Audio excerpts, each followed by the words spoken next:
Mu kitundu kino ekisembayo mu mboozi ya Pecos Kutesa mu ebyo bye yalaba mu lutalo lwajjako Idi Amin ssaako n'olwaleeta gavumenti ya NRM mu buyinza. Tugenda kulaba ebimu ku ebyo byagamba nti tebitambudde bulungi kyokka nga bye bimu ku bye baalwanirira okubeera nga bateekawo enkyukakyuka. Pecos Kutesa yategeeza nti we beegattira mu kaweefube w'okulwanirira eddembe ssaako ne demokulasiya. Bangi mu bo baali mu myaka gya kivubuka naddala emyaka egy'amakumi 20 nga gitandika. Ono yategeeza nti amaanyi baali balina era nga banyiivu ekimala okubeera nga balwanyisa omuntu yenna oba enteekateeka yonna eyaliwo gye baali balaba ng'ebanyigiriza, ng'era mu kulwanyisa enkola eyo bo baali tebatunuulidde ku kigenda kubatuukako era nga baali beeteefuteefu ne we kubeera kwesaddaaka. Yategeeza nti baali balina ekiruubirirwa era ng'ekiruubirirwa ekyo baasobola okubeera nga bakirwanirira ne bakituukako mu 1986. Tuwabula bukyanga bakituukako ebbanga liyize nga baali abavubuka ebiseera ebyo kaakati bakuze nga n'okuzukuza bazzukuza. Nti mu bbanga eryo lyonna balabye ebintu bingi nnyo era bye bayize mu bulamu bw'ensi eno omuli okufa, embeera z'abantu, ebyongera okuzzaamu abantu amaanyi n'essuubi, obuzira, okulyaŋŋanamu enkwe, ebikwata mu kuteeka mu nkola obuyinza omuntu bw'abeera alina ssaako n'ebirala. Nti abantu abasinga bayinza okulowooza nti ayinza okuba nga yali kavubuka nga yabawaga, nti naye baali balina ekiruubirirwa n'ekigendererwa ebyali ebirungi. Ekyokuba nti bano bamaze ekiseera ekiwanvu nga bali mu buyinza bukyanga babutwala, Kutesa yakuba ttooki mu ebyo bye basobodde okutuukiriza ku bye baali baasuubiza ne bye baalwanirira ssaako n'ebyo ebiganye. Kutesa agamba nti musanyufu olw'ensonga nti enkyukakyuka gye baaleeta yakyusiza ddala amagye, ebyobufuzi ssaako n'ebyenfuna. Tuwabula era waliwo ebizibu bingi nnyo bye basisinkanye nga bino baali tebabisuubira nga n'okubyeteekerateekera baali tebabitegedde. Wabula nategeeza nti era mu kkubo lye limu basanze okusoomoozebwa kungi nga kuno baali tebaakusuubira nti banaakusanga. Kutesa agamba nti yadde basobola okubeera nga beekumaakuma ne basobola okubeera nga bakola ejje, naye waliwo ebintu bingi nnyo ebikyagenda mu maaso n'okulitambuliramu ebitannaba kubeera nga birifuula ejje eddungi. Okugeza obulyake n'obukenuzi, ab'amagye ab'empewo, teekako ne bannaabwe abeekyusa olw'ensonga ezitali zimu oba endala. Nti naye amazima gali nti ejje lino erya UPDF lya njawulo nnyo bw'ogeraageranya n'amagye agazze gabeerawo. Ekizibu ekirala Pecos Kutesa kyagamba kye baasanga ekyabaleetera okubeera ng'ebintu bingi tebitambula nga bwe baali basuubidde ky'ekyobulwadde bwa mukenenya. Gono yategeeza nti bannaabwe bangi baafa olw'ekirwadde kino n'okusinga abaafiira mu lutalo. Gono yategeeza nti ekirwadde kino kya bulabe nnyo n'okusinga amasasi ge baalimu nga bali mu nsiko.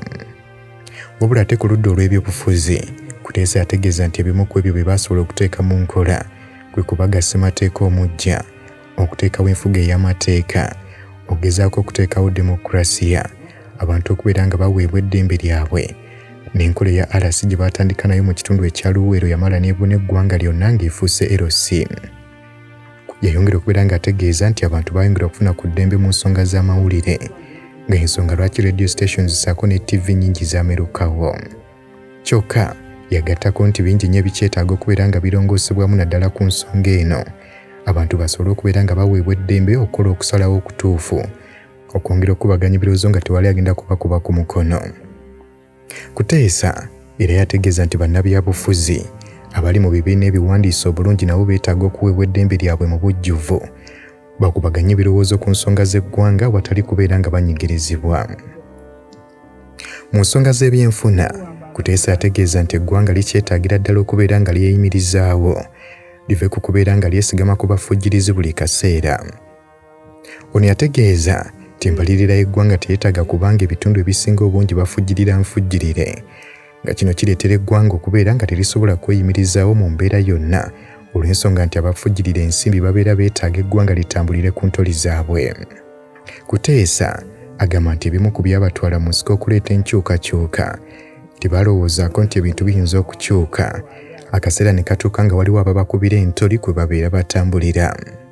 Ono yategeeza nti ensonga endala ekyaganya okubeera ng'etuukirizibwa y'ey'okubeera nti baali basuubizza abantu ba bulijjo nti ebyobulimi bigenda kubeera nga biteekebwa ku mutendera ogwa waggulu, nti naye n'okutuusa olwaleero kino kikyali kirooto, kyokka nga baali basuubizza abantu ba bulijjo ng'ate era gwe mugongo gwaleeta gavumenti eno mu buyinza okubanga babawo enkyukakyuka ey'omuggundu naddala mu by'obulimi.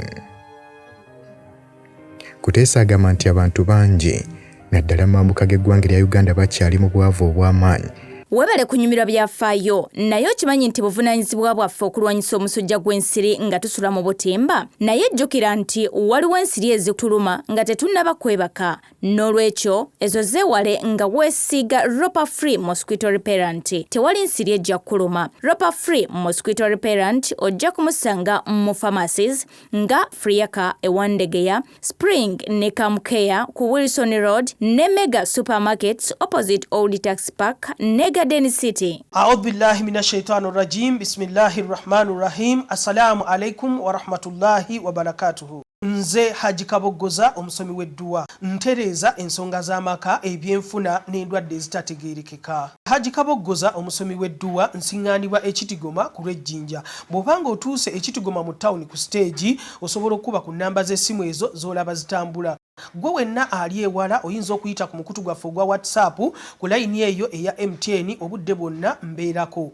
Kutesa agamba nti abantu bangi naddala mu mambuka g'eggwanga lya Uganda bakyali mu bwavu obw'amaanyi. Teekako n'okubanga bakyali mabega. Nga kino kyongera okulaga nti ebimu ku ebyo ebyabatwala Munsiko okulwana tebannaba kubituukiriza. Ono yategeeza nti fundamental change yagenda maaso n'okubeera ng'esuubizibwa tennaba kubaako nayo weetuuka. Kutesa obula agamba nti si kubeera nti balemereddwa naye waliwo ebintu bingi nnyo ebigenze maaso n'okubeerawo bye baali tebasuubira.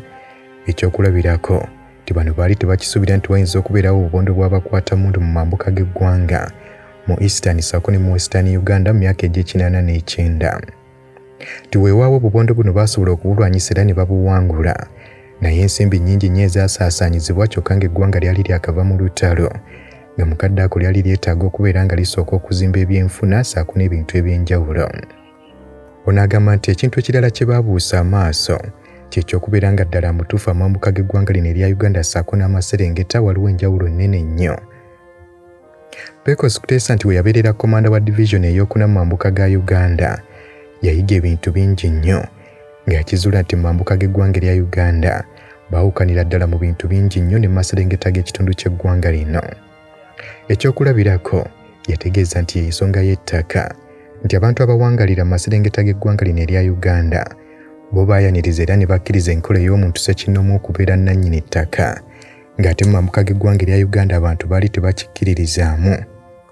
Baasanga akaseera kazibu nnyo okuva mu nkola ey'ettaka eya communal okubeera nga badda mu nkola ey'ettaka ey'obwannannyini.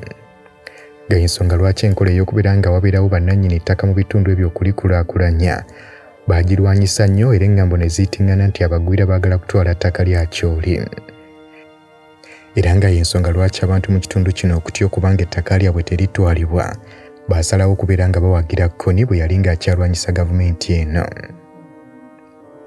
Kutesa agamba nti olaba abantu ababeera mu ggwanga erimu tebalabagana maaso ku maaso olw'ensonga z'ettaka nti kaakati ate olwokuba mu akafaananyi nga bali mu kubagatta okubeera nga bakkiririza mu nkola ez'ebyobufuzi ebyenfuna ssaako n'enkola ey'obukulembeze gye batafaanaganya. Kutesa yategeeza nti abaateekateeka enkyukakyuka ey'omuggundu singa tebatunuulira njawulo eri wakati w'abantu b'omu mambuka ssaako n'Amaserengeta kiyinza okubeera ekizibu okutuukiriza ekirooto eky'okugatta eggwanga lino, teekako era n'okubeera ekizibu okugoba obusosoze naddala mu by'obufuzi by'eggwanga. Omukulu yategeeza nti yadde wakyaliwo bingi ebikyaganye okutuukirira naye tekitegeeza nti baalwanira bwereere kubanga enkyukakyuka y'omubutuufu yajja era ng'eggwanga liri walungi bw'ogeraageranya nga bwe baalisanga. Wabula yategeeza nti okutuukiriza ekiruubirirwa kyabwe beetaaga okubeera nga batunula emabega okusobola okubeera nga bafuna ekifaananyi ekirungi eky'eggwanga lino. Kutesa agamba nti baafuna obuvumu okubeera nga balwanyisa gavumenti eyaliko olw'okutulugunya abantu n'okubayisa ng'ekitagasa ng'era baasobola okulwanyisa gavumenti ezo, nti wabula kaakati obuvumu bwe baakozesa okubeera nga balwanyisa gavumenti ezo bwe balina okubeera nga bakozesa ne bakkiriza nti waliwo ebiganye basobole okubeera nga babirongoosa ate era bayigire mu nsobi ezo ezibeera zikoleddwa nga bwe bakwata ebiseera by'omu maaso eby'eggwanga lino babiteeke mu mugijjo omulala oguddako. Ono agamba nti tebasaanidde kubeera nga banyooma entuuyo ze baayiwa ssaako n'omusaayi nga basaanidde okubeera nga babeekuuma bulungi olw'obulungi bw'eggwanga lino n'ebiseera by'omu maaso eby'abaana baabwe ebirungi. Kutesa yafa atemera myaka egy'obukulu 65 nga yafa ng'ennaku z'omwezi 17 ogw'omunaana 2021 nga yafiira mu ggwanga erya India nga wali wayise wiikisi 2 zokka ng'ono yakalitayalinga okuva mu magye. Era nga musajja mukulu ono yafa ali ku ddaala lya Lieutenant General.